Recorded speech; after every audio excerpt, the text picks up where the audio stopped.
unpause that, record it. Okay, right, it's recording, that's good. Okay, Judith, you asked for some stuff about snow because you're going somewhere snowy. Where are you going? Well, I hoped I was until they travel. Well, I hope. Yeah, well, it's you can't go into France at the moment, so bugger. But I don't want their COVID numbers to go up, but they are doing. So we're hoping they'll get to the same point that we were, where we just went, there's no point stopping people coming in. So I haven't given up on it at the moment, but at the moment we can't go, but we haven't cancelled it yet. So hopefully in about 3 weeks, yeah. Oh, fingers crossed then. Fingers crossed for you. Okay, so all right, let's talk a little bit about photographing snow. So the obvious first thing is exposure, and we cover this on your beginners course. But basically, number one is that your camera is going to see everything as grey, and if you photograph snow, instead of lovely white crisp snow, you're going to get grey snow. Now that's not a massive problem, because as long as you are underexposing and not overexposing, then you can obviously just brighten it up in Lightroom or whatever. But it is a good idea to get it right in camera if you can. So first thing you're going to be expected to happen is your pictures will come out looking grey instead of nice and white snow. So the obvious thing to do there is just go +1 on your exposure compensation, and that's going to give you nice white snow. And in your case, Karen, it could happen on a beach there. If you've got not really white sand, you might need to give it a +1 to do the same thing. Yeah, same thing, yeah. So if you do that, you should get nice white snow. And the other thing that's going to happen, if I share screen, so if I just share, share screen, there we go. I've just got some snow pictures for you. Now this one's been corrected already, but what you will also get on snow pictures is you will get weird coloured snow, because the snow will reflect whatever colour the light is. And so this street, see, before I corrected it, would have come out very orange because of the street lights. So you're going to do that. But the good news is, of course, because snow should be white, more or less, if you just use your eyedropper tool, so this is not sort of out of colour anyway, but let's just say for the sake of argument, it looked like that, you know, then if you were to use your eyedropper tool, you could come in on the snow, click it, and there's a pretty good chance within a couple of clicks, you should be able to get yourself a nice sort of balance on the snow. You can see here, just moving around to different places, it does give a slightly different look. So just go and click around in the snow until you get a nice, you know, balance that you like. And then just increase your exposure. It's one of those where you can increase the whites up a little bit or the highlights up a little bit, and that'll just give it a nice crisp look. The other thing that really benefits it, this is taken of Misty here in quite flat light, but one thing that really does benefit snow, if you can, is a nice low light. So the sun coming out at a thing, because if there's any little dimples in there and stuff like that, then that's going to kind of highlight that out and give it a bit of texture. So you can shoot in the sort of, you know, in the duller light, but you can see here, you've got on this one here with Misty in the background, there's obviously a lot of people already walked here, but you can see they're not really visible very much, the footprints and stuff. Which is a good way of hiding them, I suppose, in a way. Whereas if you go and choose one, there you go, like this, you can see now, you can see very clear footprints in the snow because of that low sun. So what I would say is, obviously you can't always choose the weather, we know that at the moment, but if you can get out and shoot your landscapes the same as any other time, if you can shoot them in the morning or in the evening, then you're going to get nice shadows. Now, the good news is, of course, is at this time of the year, if the sun comes out, it's always very low anyway. So pretty much any time you photograph it, if the sun's out, you should get quite nice textures. Okay. So yeah, so just basically watch for your exposures, and your best friend in this case, and I'm sure everybody knows how to use it, your best friend in this case is your histogram, if you're in any doubt at all, and your blinkies. Because you basically, with this, you want to have the brightest exposure you can have without the blinkies. Or if you want to use your histogram, you want that histogram going all the way over to the right-hand side, but again, you don't want any blinkies. If you've got a big gap between the right, the right-hand side, and so only 80%, 90% is covered, you want to increase your exposure by a stop or thereabouts. So just a few more sort of shots, and you can see with a nice low sun, it just really brings out the textures nicely. That's a good example actually there. Yeah, shooting into the light. Then don't forget, of course, to go off and get other things, so like icicles and stuff like that. A bit of a change. That's actually by moonlight. This is actually something you might want to try. With the snow bounces around. It basically acts like a huge great reflector, and so it's going to bounce around light everywhere. So whereas you might think you can't shoot normally at night time because it's so dark, you'd be amazed what you can get away with shooting. I mean, that was, but to give you an idea there, that was a 20-second exposure, but at 100 ISO.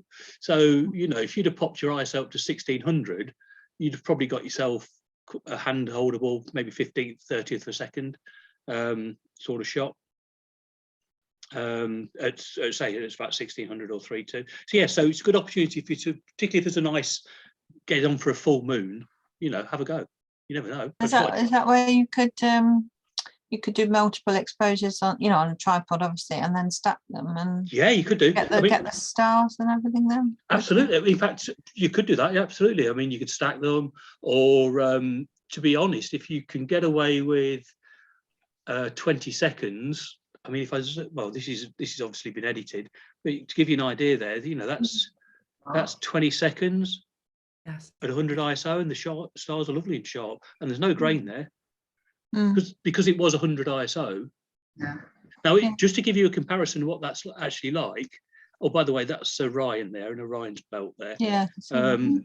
To give you an idea how this differs, if there's a full moon, I don't know what the moon's doing when you're out there, but to give you an idea how much difference this makes, that same shot, 20 seconds without a moon, would be in the region of 1600 ISO. So that's 100, 200, 400, 800. So that's 4 stops more light when there's a full moon out. Gosh. So if you've got a bright moon when you do your, if you do go, then have a consider shooting some landscapes. Yeah. Yeah. So yeah, super bright. I mean, if you've got a tripod, Jackie, then obviously long exposures aren't a problem, are they really? So if you don't have to push the ISO too much, or if you do have to push the ISO, depending on the moon state, then by all means go and stack them. Yeah. Okay. And then just keep your eyes open for other things. It's very easy just to photograph the landscapes, but do keep your eyes open for the icicles and the bits and pieces, there as well. Your sunsets. Oh, this one was here because this was here kind of how to treat it. So this was a sunrise, and that was kind of like this is what it looks like from the camera. This is kind of how I saw it when I saw it. It was an incredible sunrise.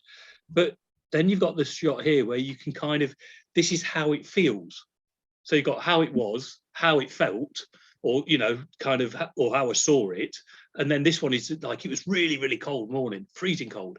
And this is kind of how it felt. So when you come to do your edits, that's something that you can also bear in mind. Beautiful. What you do tend to need on snow pictures is they can almost look black and white. They can almost look monochrome because all you've really got is the white and the obviously whatever shadows you've got in there and stuff. So it's kind of useful. You do tend to need almost think of them as black and white pictures. You do need to have some quite strong graphical elements in there sometimes to kind of to make it work. Even if that was just completely white and you've got one lone tree, as the subject, you'd still get away with that. But I think you can't really just do snow. Yeah. I think you need something to go with it quite often. So again, and obviously, all the rules we've talked about landscape photography all apply, like diagonals and layers and all sorts of stuff like that. So leading lines, So all the stuff that we talk about, that's kind of a nice one. Shooting directly into the sun. So, you know, it's got a bit of flair. Best of it, go with it. So don't be afraid ever to shoot towards the light. I certainly don't. Again, just picking out little sort of bits and pieces. A light again. I do like, just in general photography, I like the sun coming into the lens. I think it works really well. And I think it works especially well with something like snow as well, because it really brings out all the divots and all the texture. There you go, just a few kind of ideas. Oh yeah, so this one here, quite sweet. So I don't do this very often at all. I very rarely do this, but I think it works on a picture like this, where normally if I do a vignette, we're kind of darkening down to concentrate the eye in. But on something like this, I think it works quite nicely to do a reverse vignette and take it to the right, so that you get, you know what I mean by, if you're not sure what I mean, you get a white. You just take it to the right like this. Yeah, you get a white one rather than black one. Yeah. If you're not sure what I meant. There you go. And so I think you've probably seen, I think, is there anything else in there that's different? Yeah, they're pretty much, there you go. So I've told you the moon one. Yeah, yeah, it's all these ones. That was quite nice. I particularly, now interestingly enough, I think sometimes you kind of need a little bit of extra something. And that little guy there coming along, I think it's probably a perfectly nice picture without him, to be honest. But I think just being there, that little splash of red, it kind of just takes your eye into that picture quite nicely.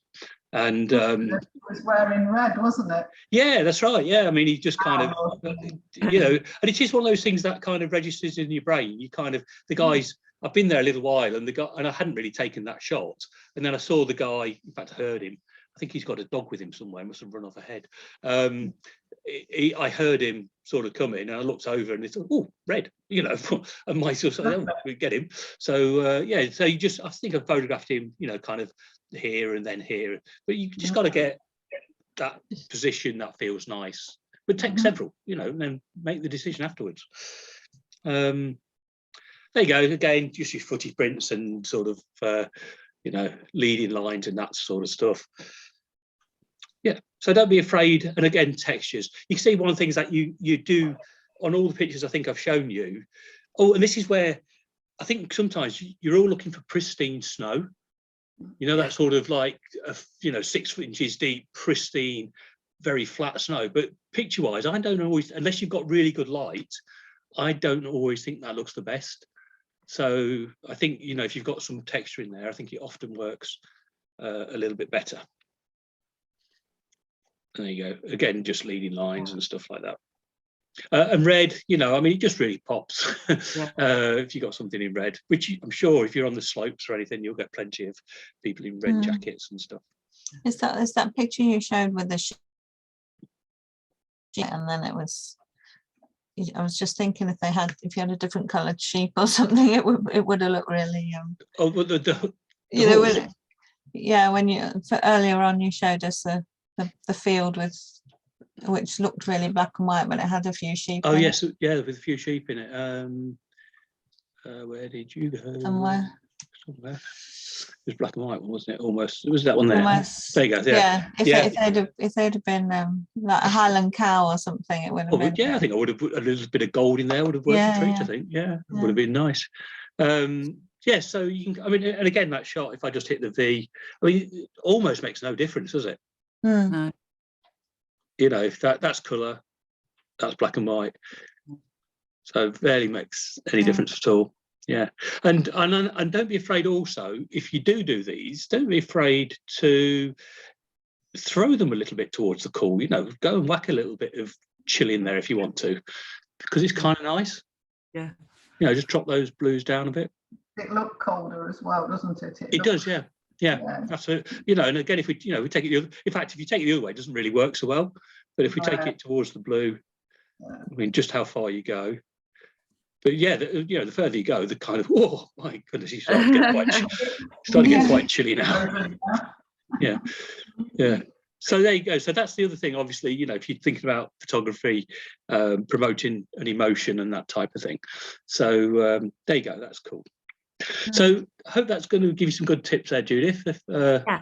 Could I ask about snowflakes? I remember last year there were some amazing ones that got posted on the Facebook page, and and is there a certain, is it just, are you just lucky with a certain sort of snow? Is it, you know, with a macro lens? What would you suggest? You're talking about an individual snowflake?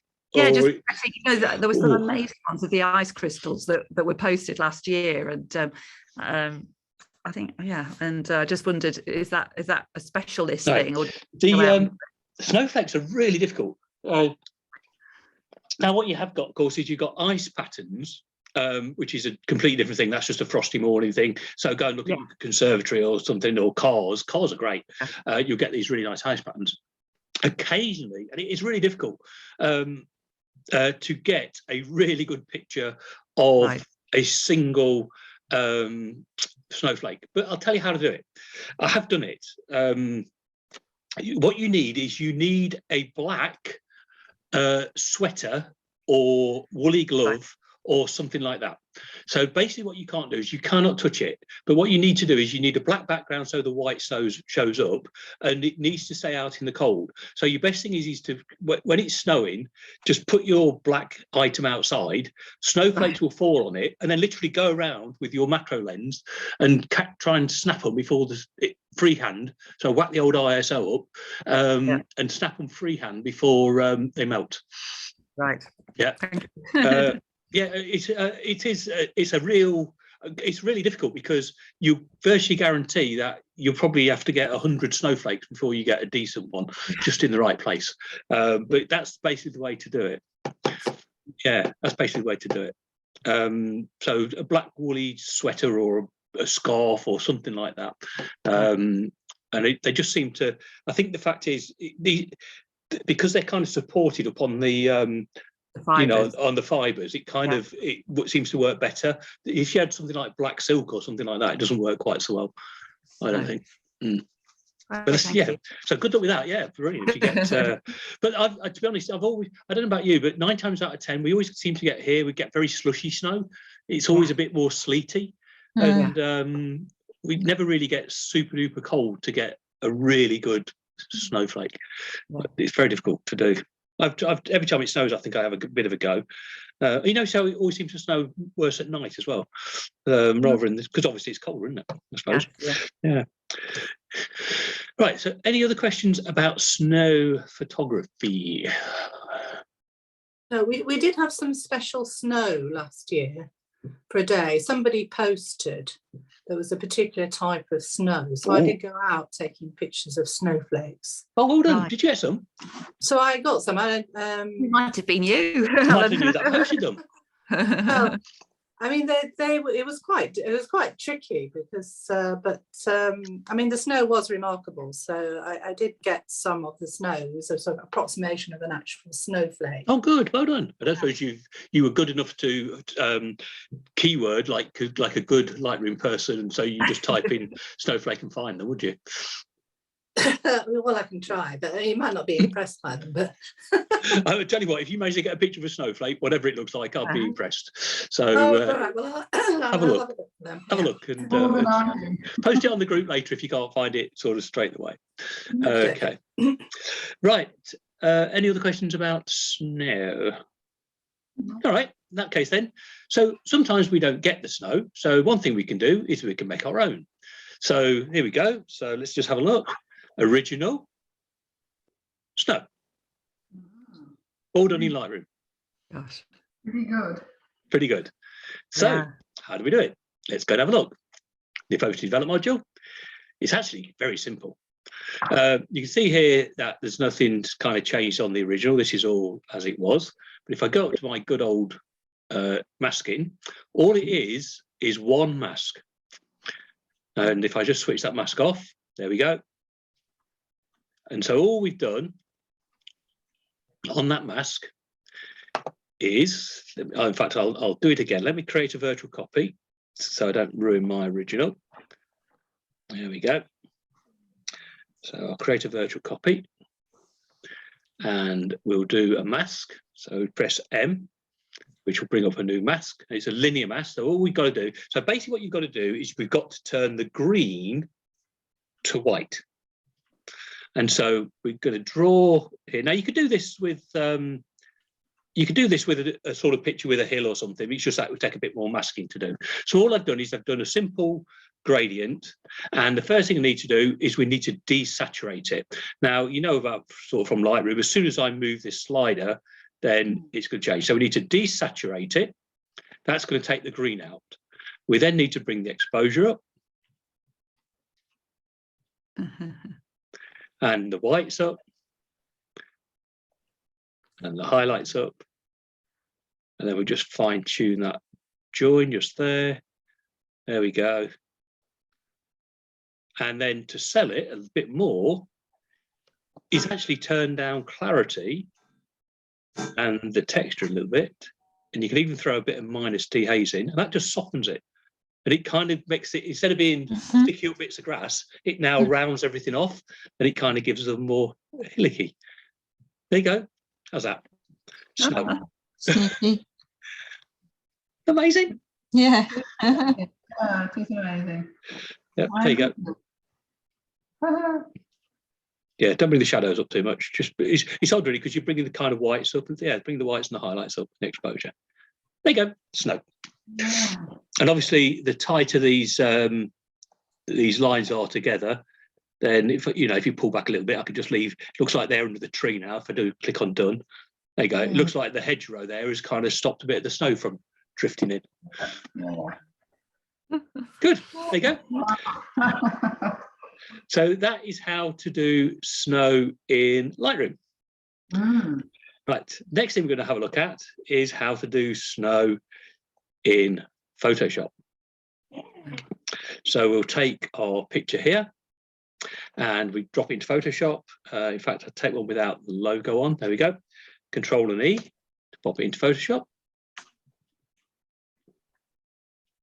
Oh, I'll tell you what, if you want, I'll give you, if you want to have a go at that first one, just while this opens up, if anybody wants, because I sent you the pictures, if you want to have a quick go at that first one, feel free. That Lightroom one. Yeah.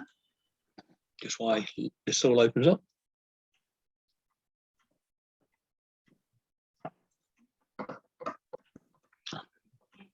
I'll pop back to, once this open, I'll pop back to Lightroom and tell you what settings we had on it. So there's a linear gradient, and we went with the exposure was virtually all the way up, almost 4, +4. The highlights was about 50. The whites was around about 50. And then the texture, the clarity, the dehaze are all around about -30. But obviously, you know, guys, you've got to kind of go with what you like, kind of thing.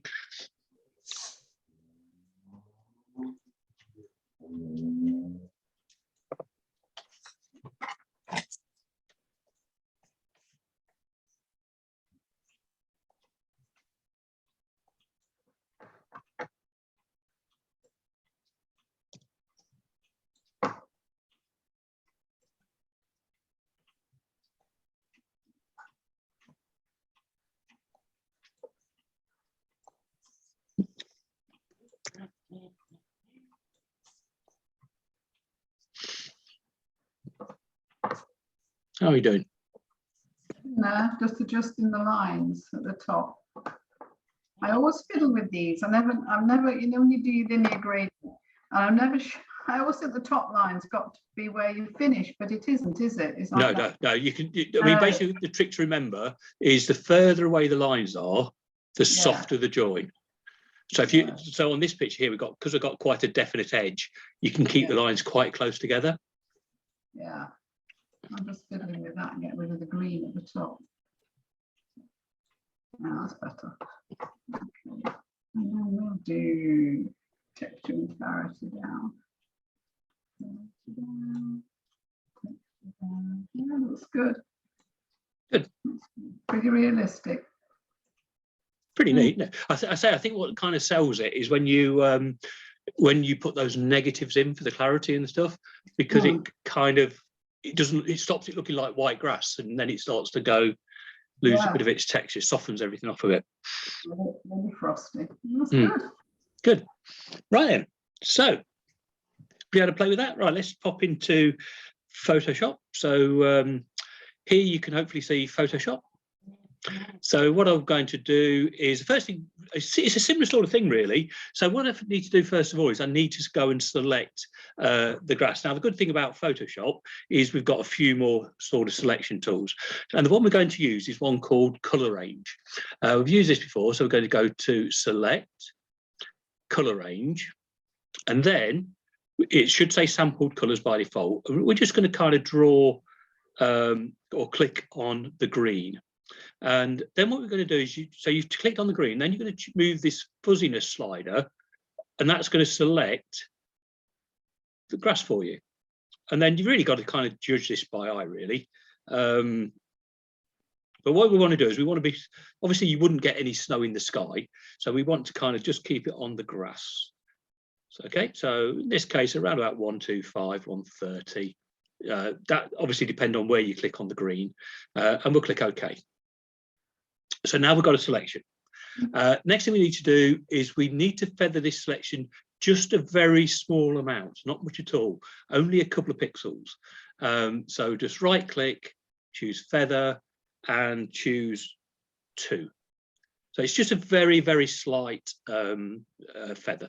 If you go too much, it starts to drift into the trees and it blends and it doesn't work very well. Now, next thing we need to do is we need to put those pixels onto a new layer. So we just press Control and J, and you can see now that we have the grass. Okay. Now, all we do is virtually the same as we've just done, is we now start messing around with that. So we desaturate it. And so we can just bring up, do you remember what hue and saturation is in Photoshop? Shortcut? The clue's in the name. Control U. H. Control U. Control U. U for hue and saturation. Right, and then just go and bring your saturation down. You can see what it's doing is bringing the saturation down on the grass there. Okay, and we'll click OK. So okay, so we did this before. We kind of desaturate it. So now we need to. We're going to go Control and L, which is levels, and then we're going to basically bring everything to the left. And you see, as we bring it to the left, we have snow. Yeah. That's brilliant. There you go. We have snow. That's pretty good, actually. That's pretty amazing, isn't it? And then you've got these little areas that haven't got snow. Now, what you can actually do as a bonus, if you want to, is you can nip in here back to the original layer. Again, go Select, Color Range. And this time I'm going to click on the path. Just bring all that down. There we go. So I'm going to click on the path. I just really want to get the path in down the bottom bit here. Now it'll put a bit of snow in the trees there. Well, I'll do that. There you go. There's the path. Again, Control and J.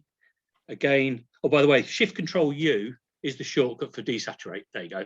So that'll just do it without me having to open the dialog. So there's my path selected. That one there. And again, just like before, we're just going to bring up levels. Bring that down. And there's our path getting nice and white. Now what we can, there we go. I got a nice white path.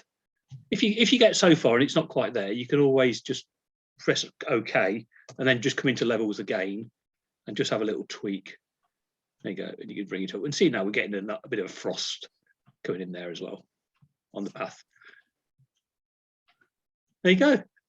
That's amazing. It's pretty cool, isn't it? Yeah.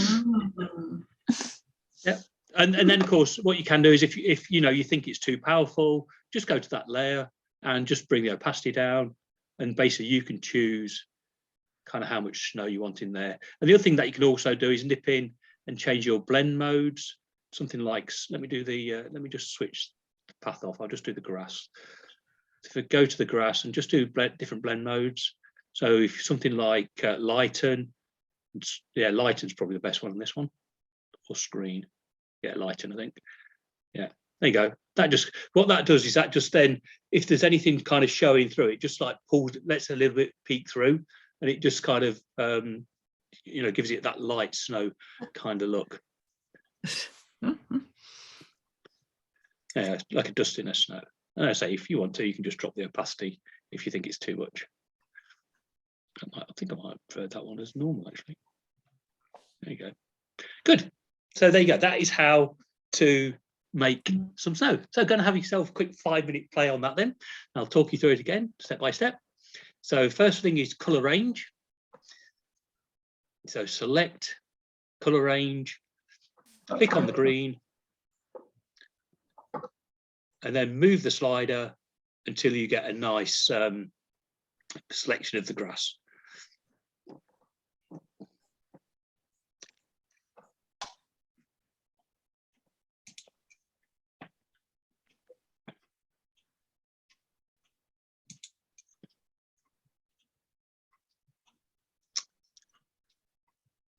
When you've got a selection of the grass, it's Control J to put that, or Command J to put that onto a new layer.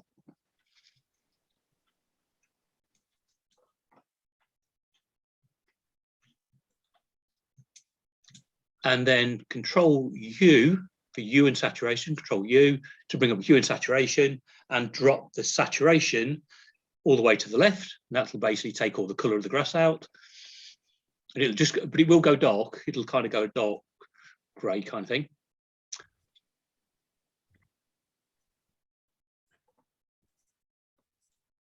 And then when you've done that, you need to brighten the white and the snow up. So it's just Control L or Command L for levels. And then just move the levels over and brighten everything up. And if you need to, you can always close levels and repeat it to get it how you want, exactly how you want it. So Control L, there's your levels.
Everybody okay?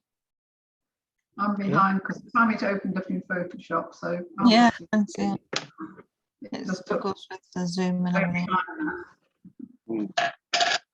Practice with the video. Yes, okay, that's fine. Just give you a chance to have a quick go, because if there's any issues, I can answer them obviously before. Yeah, sure.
Right. You done, Judith? Looks like you might have finished. No, yeah, I've got to do it later. I've got so many people in the house that I can't actually access my I can't find my portable thing that's got all my pictures on. Okay, don't worry about it. Okay, right. Okay then. How you doing, Helen? Are you done or close to done? Oh, Helen's gone. Something I said. There she is. She's back. No, she's not. Oh, she in and out like a jackal. I think she was turning video off his head and the volume up. Something like that, yeah. Yeah. Good. Catch up later. Catch up later. All right. Let me go on to the next one then. So now, one of the other, obviously, this is giving us this snow. Now, what you could also do is, there's say an area here that you didn't want to have the snow for some reason, it picked up an area, then simply all you need to do is go to, so let's say for instance, I don't really want this bridge to be covered in snow. So what I can do is I can just come to the layer with that bridge on, and I can click on a layer mask, and then with the layer mask and a black brush, so there you go, make sure I've got a black brush, nice soft brush, you can just go in here and paint over the areas. There you go, and you can just basically take those areas out if you wanted to. So if there's something that you think, oh, I don't really want that covered, you can simply go in and take that out. Oh. Okay. Yeah. I quite liked it, but we'll, that's the idea. Great stuff. So we're doing really quite well. So the only thing kind of missing now is it would be kind of nice to have some snow. So one of the pictures I sent you was this one of snow. Now, what you can actually do is, if I've sent you this one, so you don't have to go and find it, but if you wanted to, you could always go to Adobe Stock. And if you go to Adobe Stock, if I can find it, it's on the file, I think, isn't it? Where are we? Here we go. Search Adobe Stock. If you come to here, I did this on a previous exercise. Make sure, of course, that you're on the tab that says free. Hopefully I'm logged in. All right, I'm not sure. Oh, I am logged in, I'm good. Okay, we'll just type snow. And there you go. They've got some, you want one of these with a black background. I know it's weird, but you want one of those with a black background. There's a few of them in there. Okay, but I've also sent you some as well. So go and download yourself a snow picture. Okay, we'll close that. So I've got one here. I actually made this one. I did. There's Adobe Stock ones, but I actually went and made this one myself. So what we need to do is we need to copy this and whack it over on the other picture. So it's Control A to select all, or Command A. Control C to copy it. Nip over to the other picture, go to the top of your stack of your layers and Control V, and that'll happen. And of course, that's not very good because I can't see anything. So all you need to do is again to go and change. Oh, we need to change the blending mode. So to lighten. Once you change the blend mode to lighten, basically what happens is the lighter pixels will show through where anything's darker. And as soon as you do that, you can use screen or lighten, whichever one you want, whichever one you prefer. You see screen's a little bit more snowy, and you've also got color dodge as well. So go with whichever one you like the best. So screen's a bit more snowy. Which one shall we go for? We'll go for screen. There we go. And then you can always just drop back your opacity.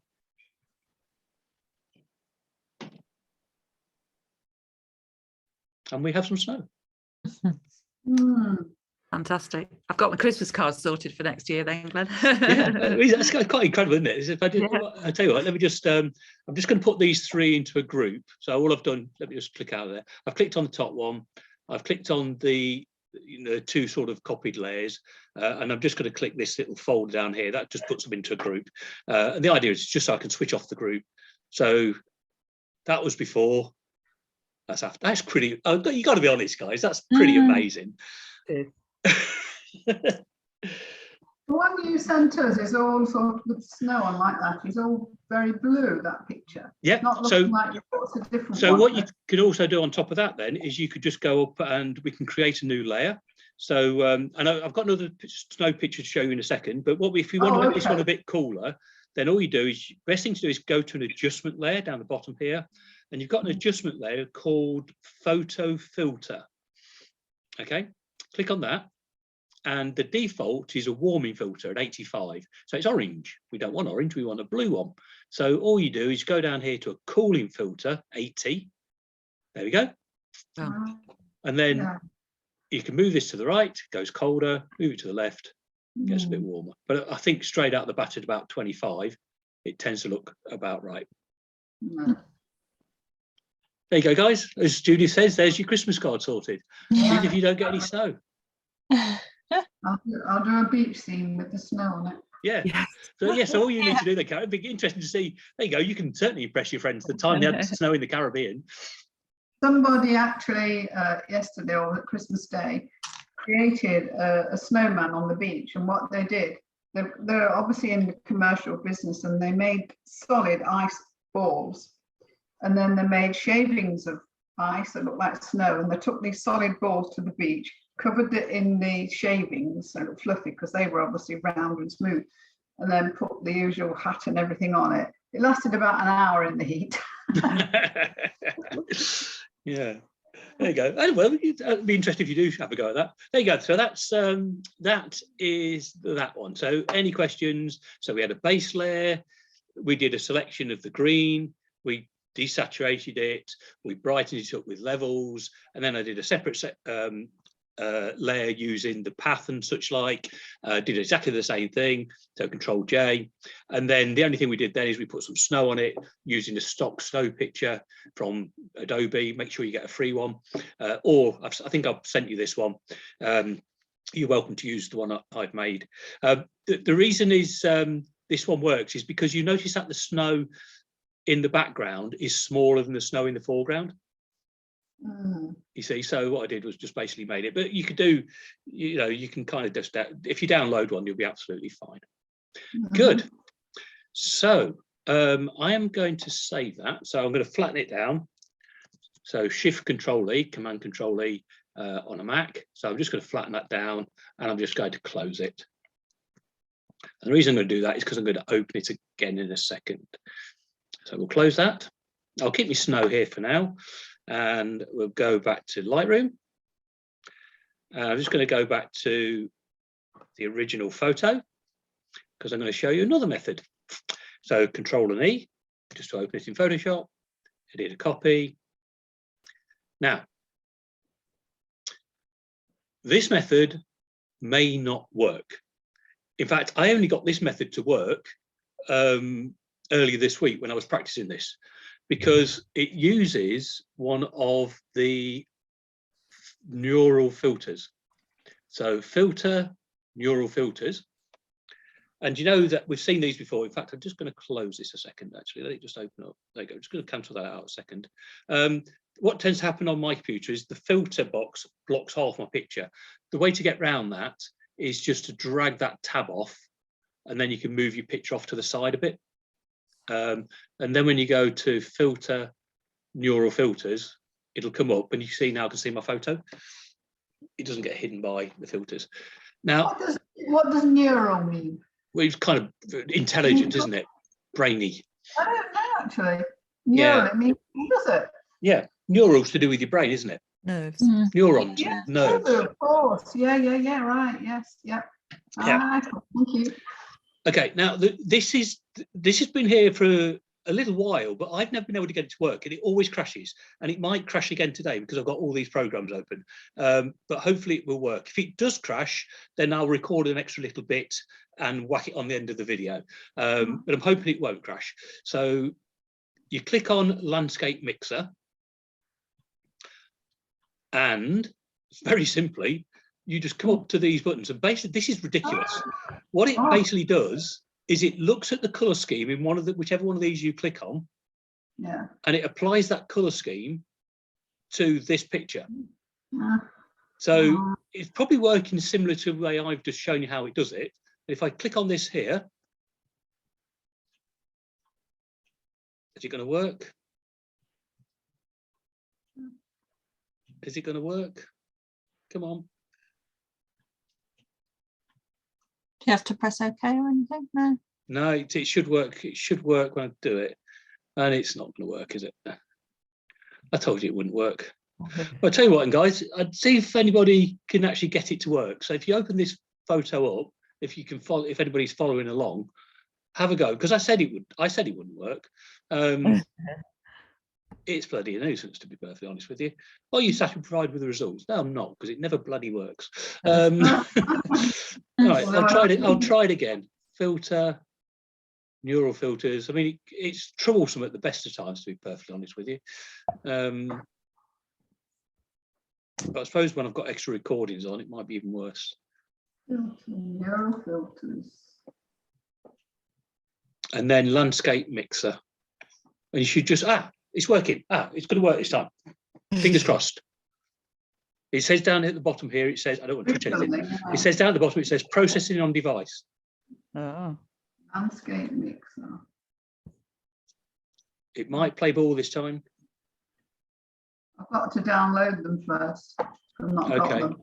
It just says landscape. Now there you go. There you go. Oh yeah. It worked. Yeah. Why? That's almost like the Luminar AI stuff, isn't it? Yeah, it is probably. Now, what you can do with this one is you can actually got a slider here at the bottom. And obviously this is a winter scene.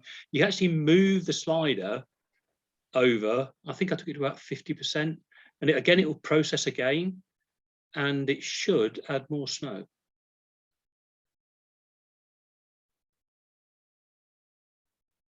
Come on. Oh, there you go. Oh, wow. Yeah. Oh, look at that. It's been a doubt. That's incredible, isn't it? All right. Yeah. Then when you're happy with it, you can just click on. Okay. Oh, you can choose down here what you want to do with it. So current layer, new layer masked, smart filter, new document. So I just choose new layer. That's just going to put it on top of the other one. If you were to choose the option that said smart filter, you could come back afterwards and re-edit it again. I'm not taking the chance because I say it's pretty rare to get this thing actually working.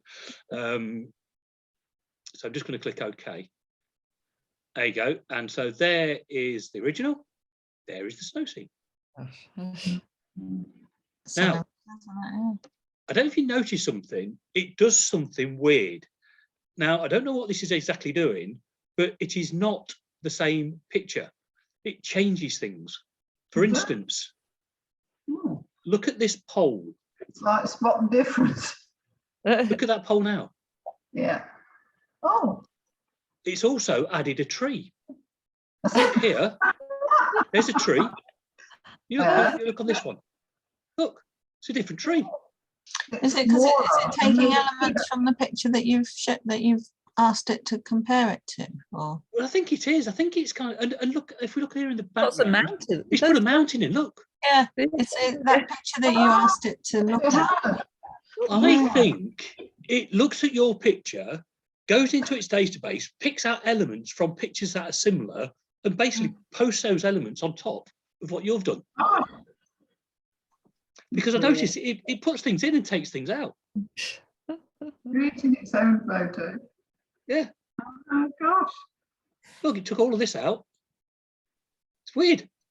It looks like it thought the trees in the background were mountains, because it's kind of looked like it's put mountains behind them, hasn't it? Mountains behind them, that's right. So pretty neat. Yeah, quite neat. So there you go. Did anybody manage to get it to work? Did it work for anyone? I've got to download it, so I can't. You've got to download it. Yeah. And then, of course, you could do exactly what I did before. We can go to this second document, this one, the snow, Control A, Control C. It's probably already on the clipboard already, but Control V, plonk it into place, change that to, there you go, lighten or screen. And there we are. You have your snow. I'm going to drop the opacity a little bit.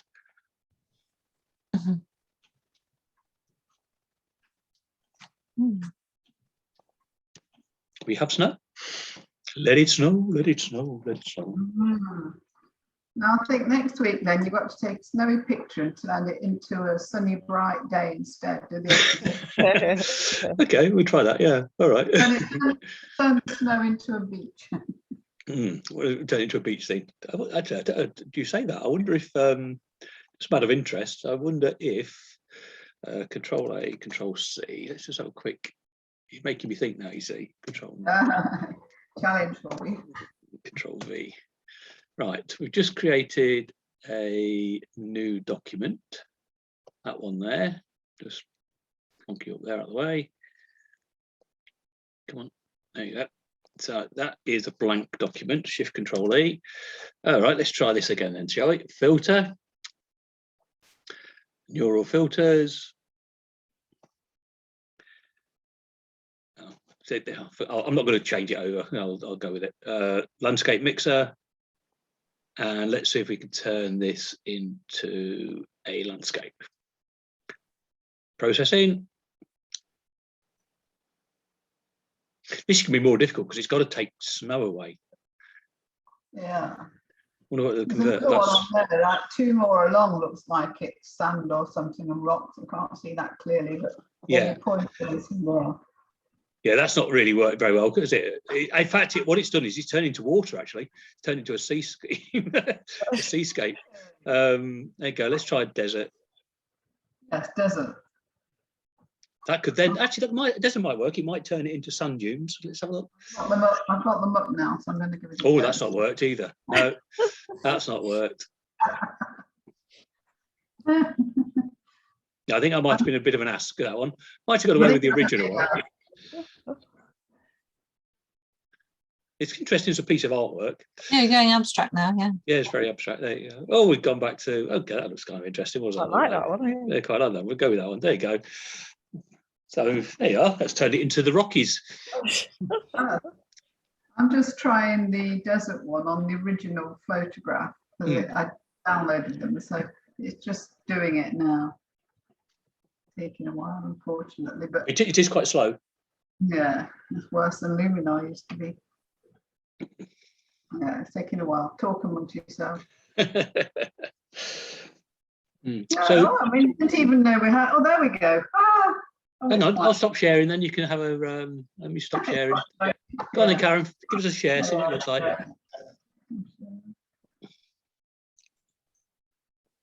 Oh no, that's the one we want to.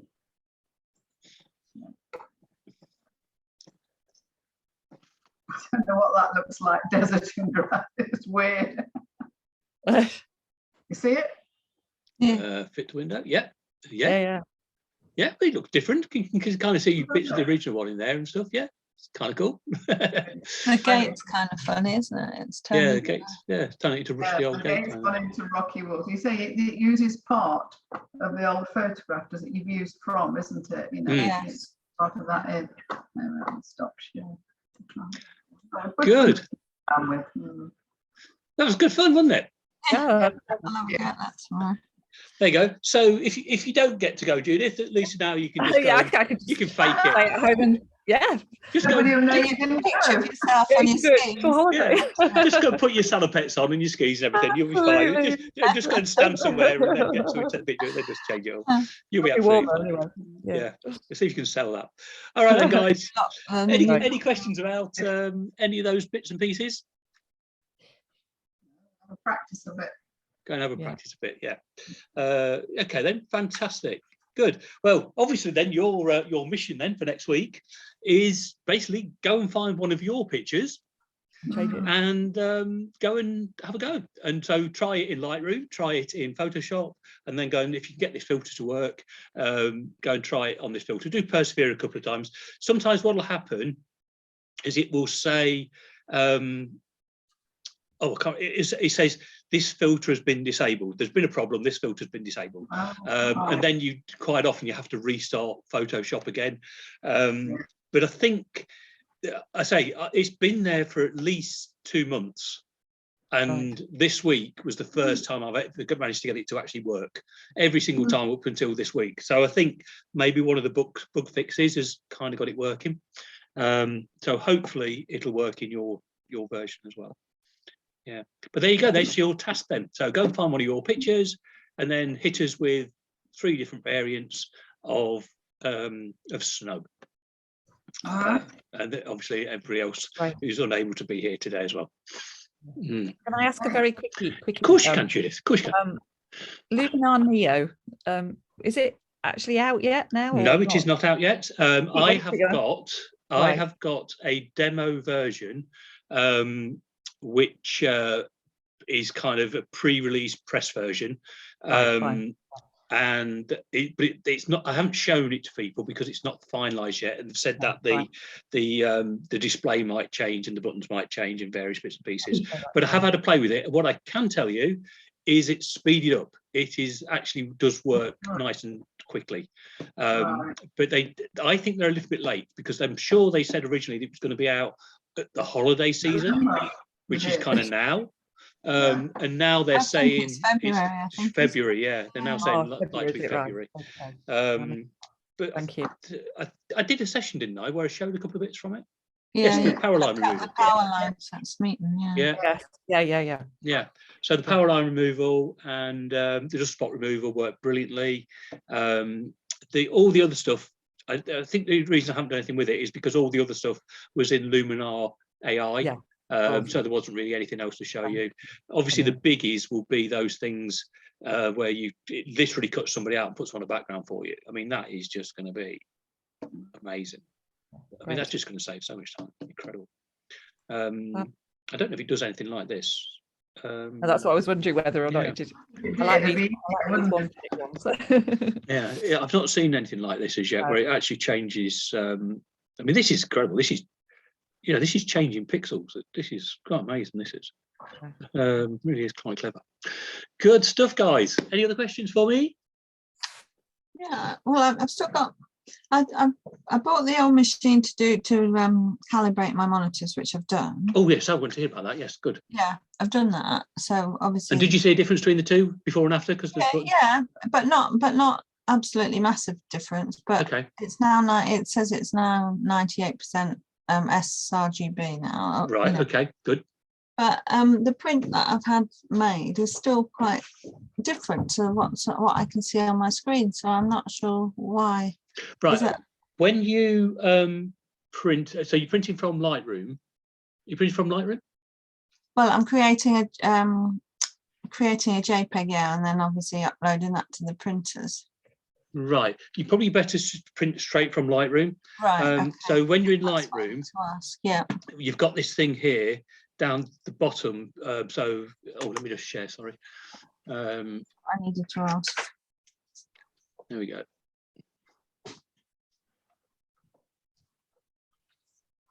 So you've got this thing. So there's my picky, and you've got this button down here which says soft proofing. You're in the develop module. It says soft proofing.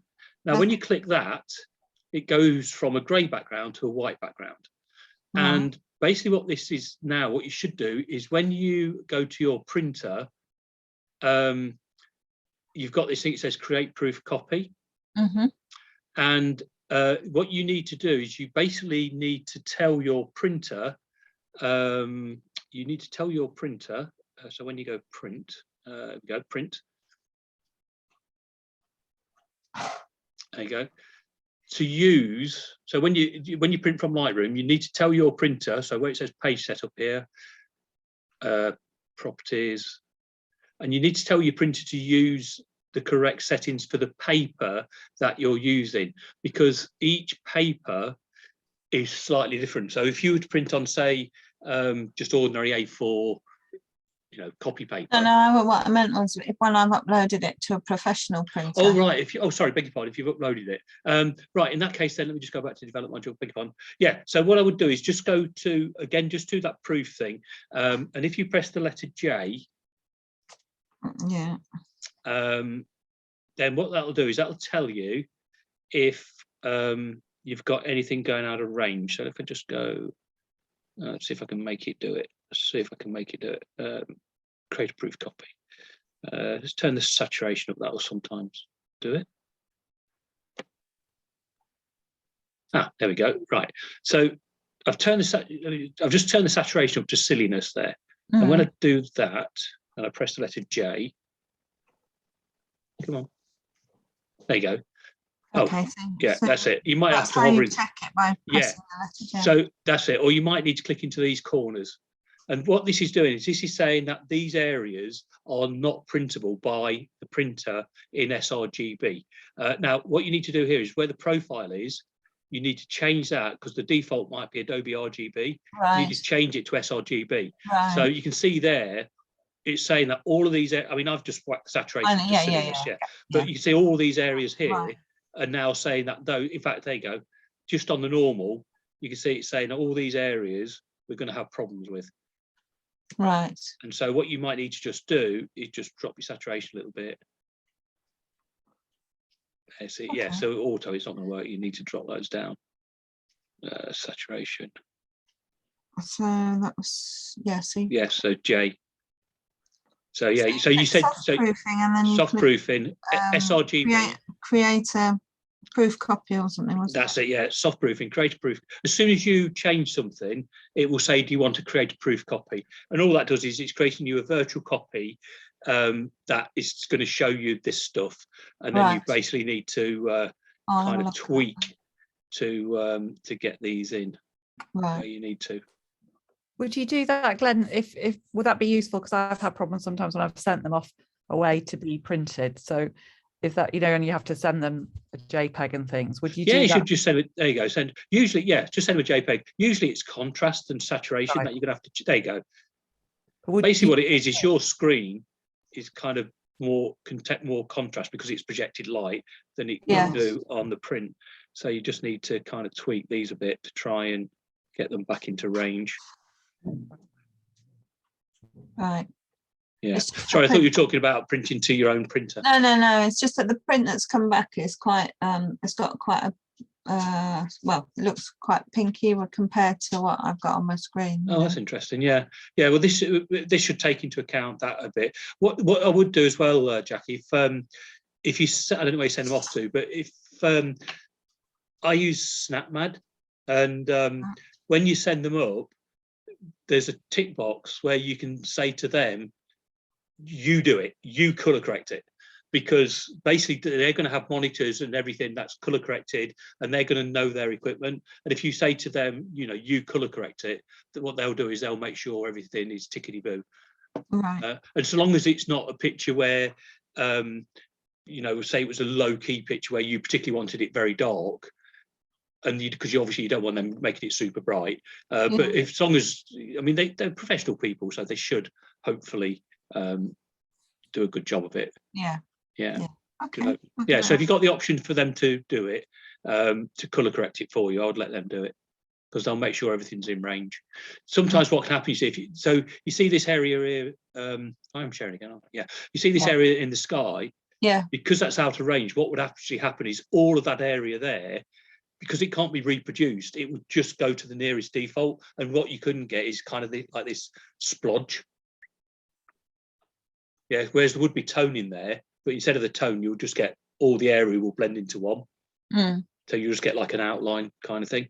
Like when you do a picture with the sun in the picture and it kind of just loses, everything goes white. Yes. It could be a bit like that. Yeah. Okay. Yeah. So but if you've got the choice to ask them to do it, let them do it. Yeah. Okay. Would there be a reason that, I mean, I use the key J key a lot when I'm developing my photographs, see where all the highlights and dark side, etc. But for some reason, since I've followed you along here and doing the soft proofing, and I press J, and it's not showing them, even when I put exposure right up or saturation up. Try clicking in the. You got two boxes on the left and right hand side. If you click in those two boxes, so they've got a box around them, then that will. What are you talking about, boxes? You see in the histogram area. Yes. You've got a box in each corner. Yes. If those boxes got an outline around them, it's like if that's off, they look slightly that's different. on. Are you in the develop module? Yeah. So you see, if I click it, you see then you can't see a box. Click it again, you can see a box around it. They've got different things in them. It says show destination gamut warning, and my screen's gone completely red, saying perpetual. I don't know what's going on here. The screen's gone completely red. Yeah, not, I mean, in Lightroom, just the red where your photo is. Mine's just red now. and it says proof preview, and those little boxes in the histogram, hide monitor gamut warning one side, the other side show destination gamut warning. I have no idea what that is.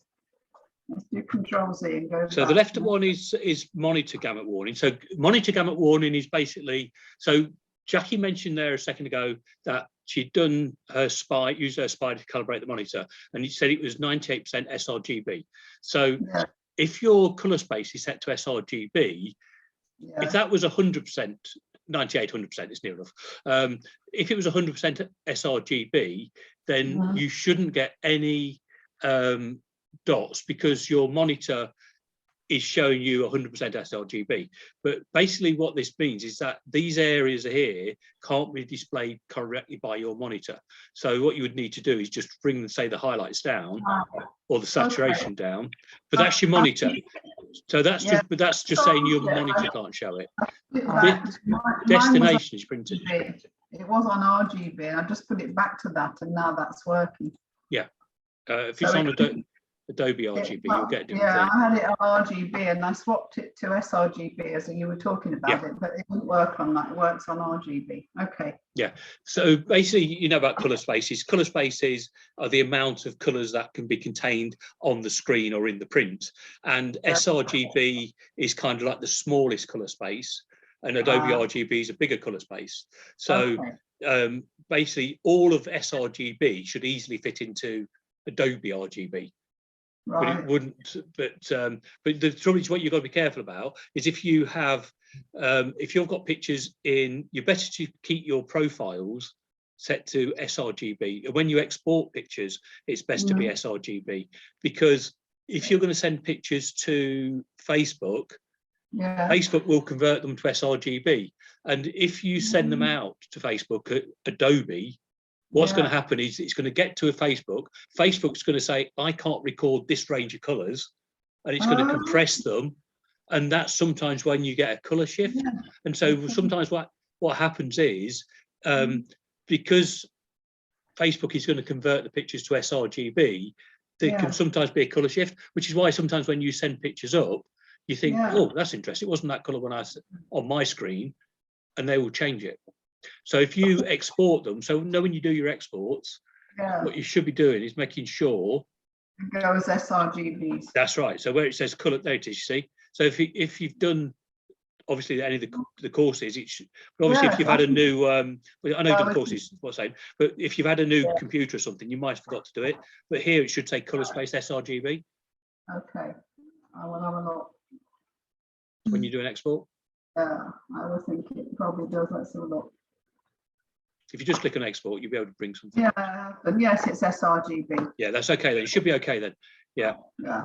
All right, that explains it. Yeah. So if you don't do that, then there can be a color shift as it goes from one color space to the other. If you were sending it to a printer, if you were doing it for a sRGB, sRGB. Same thing. So all the exports are fine. Okay, thanks. Yeah, sRGB every time. Yeah. Yeah. Basically, sRGB is like the default, the lowest common denominator, and pretty much the universal standard kind of thing. So you're best to be on that. You best use that one. Even just where I've got it on the right here, saying it's in the profile is RGB.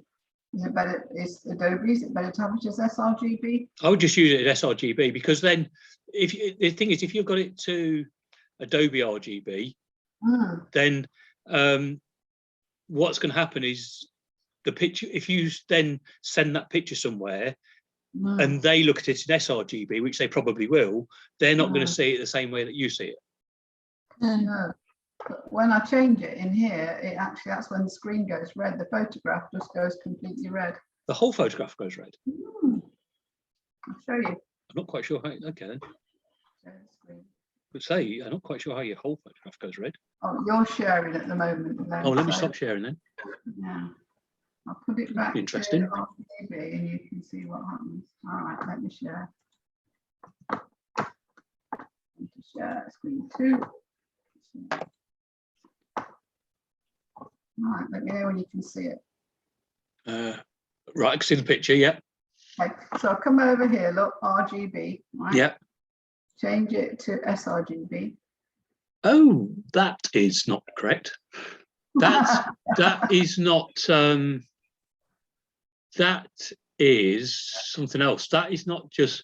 If you just switch that off again, Karen, I'll just show you that's something. That's a glitch.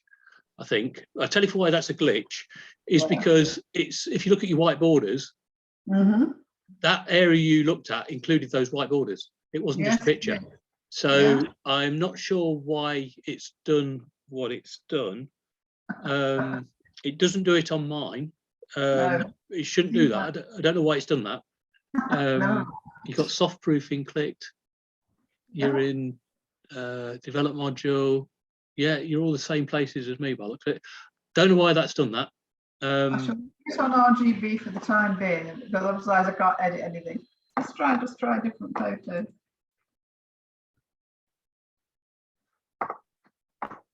Sure it'll be the same, but we'll see.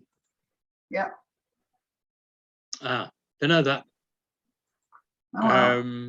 But that is not. It's not the photo, is it? Because the whole white area is gone as well. So right area goes, yeah. It's not just choosing. It's not pointing to the photo saying this area is out of range.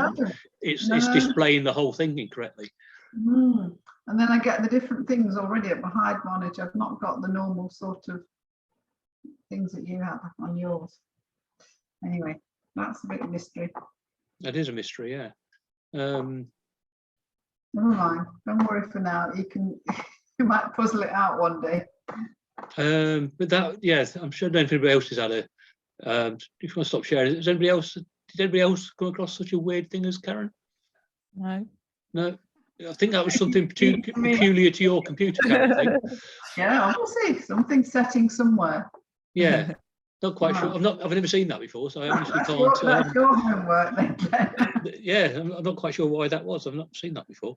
All right, don't worry, don't bother now. But if you come across something, see if it when you've kind of perhaps rebooted your computer and you're not zooming and you're using all your, it could be resources or graphic drivers or something. Right. So hopefully once you reboot or you finish, it'll work. So let us know how. But I don't think that wasn't showing the range of the picture. That was actually a display problem because it was the whole box. Okay, we'll try that one again.